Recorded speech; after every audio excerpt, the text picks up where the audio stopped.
This is a special broadcast on Times Now. Donald Trump has struck Iran. At least 3 nuclear facilities have been hit. The United States is still assessing the damage. But there's a lot of posturing going on after the US strike. Let's bring in American activist and author Brigitte Gabriel, who's joining us to talk more about it. Ms. Gabriel, thank you for speaking to Times Now. I want to start by mentioning something that you have said. Iran is the head of the snake, with the US and Israel now directly targeting Iranian nuclear facilities. Do you see this as the beginning of the end of the Iranian regime? Yes, Iran is the head of the snake, and right now we are cutting off the head of the snake. I think this is the beginning of the end for the mullahcracy in Iran. I think after this bombardment, it not only rendered Iran paralyzed when it comes to its nuclear ambition and nuclear program, but it also humiliated Iran in front the leadership in front of its people and on the world stage. And I believe with the continuous bombing of Israel, especially the bombing today on the prison in Tehran, freeing all the rebels who were imprisoned who tried to topple the regime, the best and the brightest who have been captured by the Iranian regime.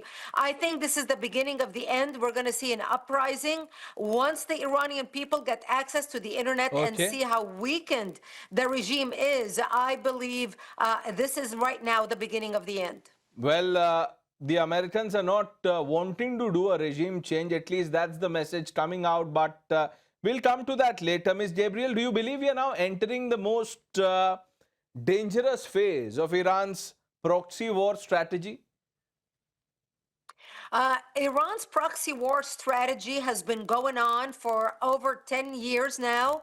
We have seen the empowerment, actually for over 20 years, we have seen the empowerment of Hezbollah in Lebanon. Iran spent billions of dollars arming Hezbollah in Lebanon, 150,000 missiles. We have seen Iran empowering the Houthis in Yemen, Hamas in Gaza, the Shiite militias in Iraq. So we have seen Iran directly involved in setting up their proxies who have committed terrorist attacks in all of these countries that I mentioned, who have terrorized the countries.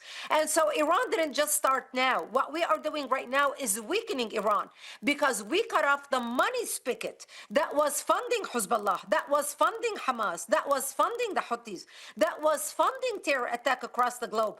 I believe we're going to see less attacks driven by the Iranian funding through its proxies right now to just lone wolf attacks, which we have been seeing anyway, whether it was Al-Qaeda or ISIS, you know, the radical Islamists rising across the globe, committing terrorist attacks against American target. That's nothing new. We've seen that since 9/11, 2001, since the attacks of 9/11.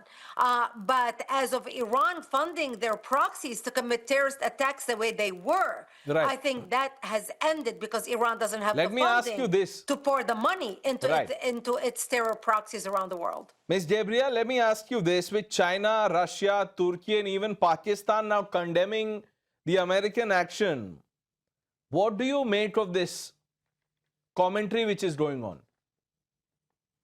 I think it's expected out of these countries. I mean, after all, they have business relationship and coalitions with Iran. I believe the rest of the world in general, the Europeans are on the side of the Americans and were involved in the attack as well.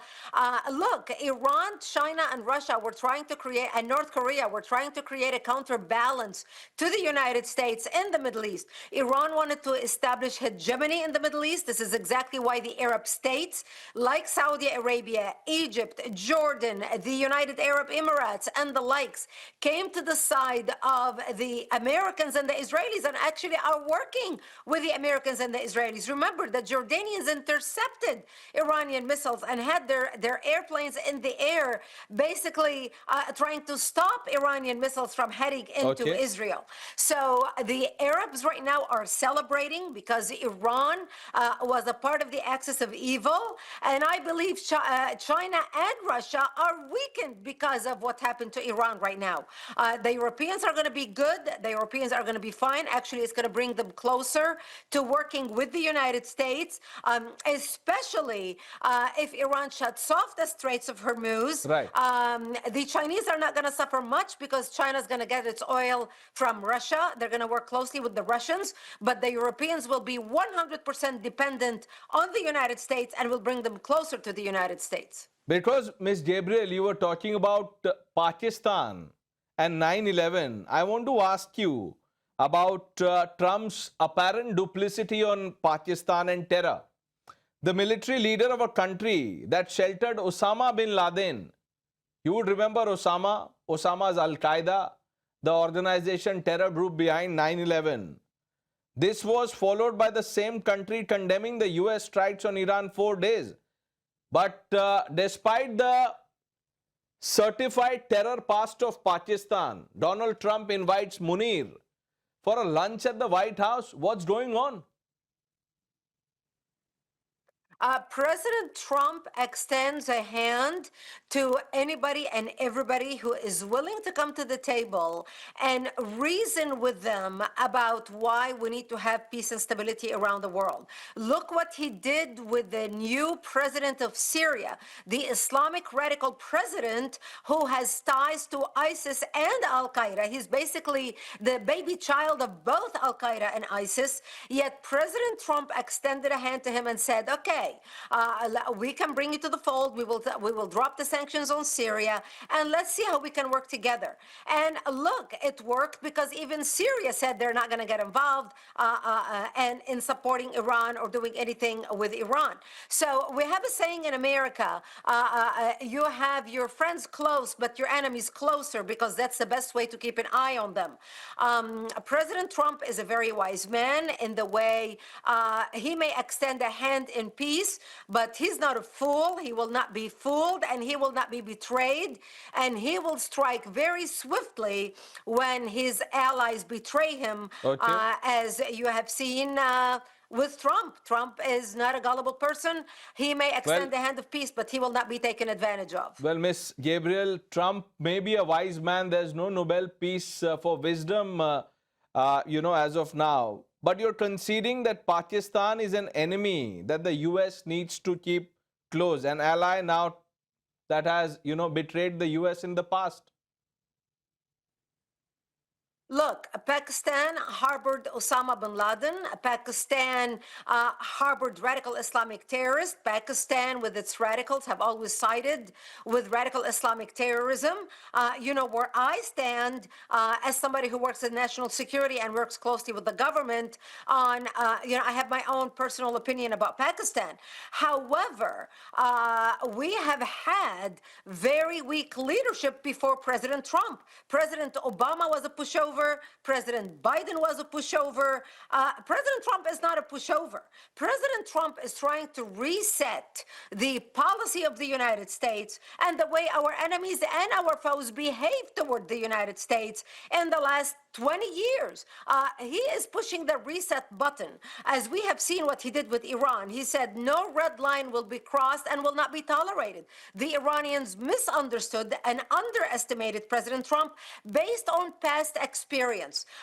Right now, President Trump is rebalancing the relationship between our enemies and our friends, because he is letting them know there's a new leadership in the United States and there are new rules that we go by in the United States. You cross us, there will be a price to pay. You work with us, you will be rewarded, and everybody will be fine. And that's the new policy moving forward. So you're not answering my question directly. I understand your compulsion, Ms. Gabriel, but you've also said, I'm quoting you, be alert for Iranian regime sleeper cells throughout the United States, unquote. Now, given your national security background, how do you see protests in, New York against the US strikes on Iran? Look, the wonderful thing about a democratic republic, we are a constitutional republic in the United States, and one thing we pride ourselves on is having free speech. Americans are free to protest and express their opinion about any war, and this has been done with the war with North Korea. This has been done with the war with Vietnam. It did not change the policy of the administration, but Americans are willing to protest. I mean, look at the protests against what Israel has been doing in Gaza. It did not change American policy towards Israel or towards Gaza. So Americans are free to protest and express their opinion. As for the sleeper cells in the United States, we already know that, especially because of the open borders under the Democratic regime in the last 4 years in America under President Biden, we have opened our borders. He has allowed millions of people to enter our country unvetted. Under President Trump, we have had zero people come into the country right now, especially in the last months. And so we know there are sleeper cells in America. We know that we looked at the Iranians that have crossed the border under Biden, and we have identified 1,273 Iranians who have crossed the border illegally in the last 4 years, and they are right now roaming the United States. They can be activated. They can carry suicide mission because, you know, radical Islamists want to die as a martyr. They would be willing to carry suicide mission. This is why in America we are warning the public right now, if you see something, say something. Stay awake, stay vigilant, keep your eyes out if you see something out of the ordinary. But this is something that we cannot control in general. We have to be successful every single time. But all the radicals have to be successful is once when they carry a terrorist attack. That's way too much, but things will happen. Ms. Gabriel, if you invite someone as radical as Asim Munir to the White House, for example, the world is yesterday. We're going to see things like this happen, but that's a chance. That's the world we live in today, with Islamic radicals roaming the earth, whether it's in America, whether it's in Britain, But that's the Europe, point I'm Germany, making, France. Ms. Gabriel. You have An seen Islamist lone radical wolf like terrorist Munir attacks taking got a place red in Europe, carpet in welcome America, in in White House. Australia, and all around the world. This is the new reality of the 21st century terrorism with radical Islamic fanatics. President Trump now says, MEGA, make Iran great again. Does the US now believe that regime change in Iran is the only way forward, the only long-term solution? We will not be involved in a regime change. This is not the goal of the United States. When we attacked the nuclear reactor in Iran, we did not attack the nuclear reactor because of regime change. We attacked the nuclear reactor because we wanted peace and stability in the United States and across the Middle East and across the world, but specifically in the Middle East. Now remember, Iran exported terrorism to 4 continents across the globe. Iran's terrorism is not just limited to the Middle East.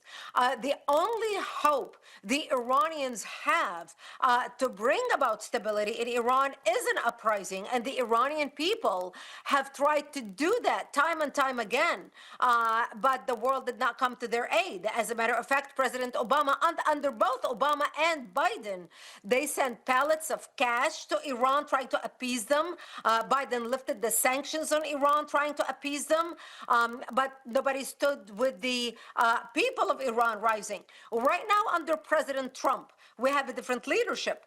We are encouraging the people of Iran to rise up. The Iranian people are educated people. The Iranian people are peaceful people. There is a huge difference. When you talk about the Iranian people, you're talking about the people that make up Iran. The regime is the minority, and the regime is the radical Islamic mullahocracy. The same logic applies to Pakistan as well. Trying to keep them down. The majority of the Iranians, 70% of Iran, is under the age of 35. They have never experienced life outside of a radical regime. They are now exposed to the internet. Because of the internet, they have seen how the rest of the world lives. They have seen the modernization, the cooperation between countries across the world, and they want to be a part of that. They want to be included in the 21st century modernization and expansion of doing good in the world. And I believe they know that this is their time.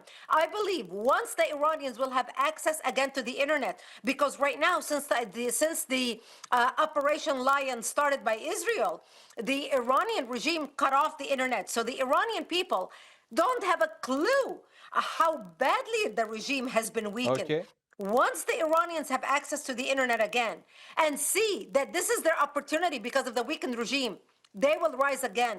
And right now, they will understand that they have a chance in taking back their country and getting rid of the regime once and for all. But America is not in the war for regime change. Ms. Gabriel, I don't know what will happen in Iran, but after this project, this pet project of Donald Trump, maybe the US should find time to look at Pakistan, that is equally rogue, if not more, has nuclear capability, unlike Iran, that is still, trying to make nuclear weapons. So the hypocrisy of Donald Trump on multiple counts is being judged by the free world, as he likes to invoke that phrase time and again. Miss Brigitte Gabriel, thank you for speaking to Times Now.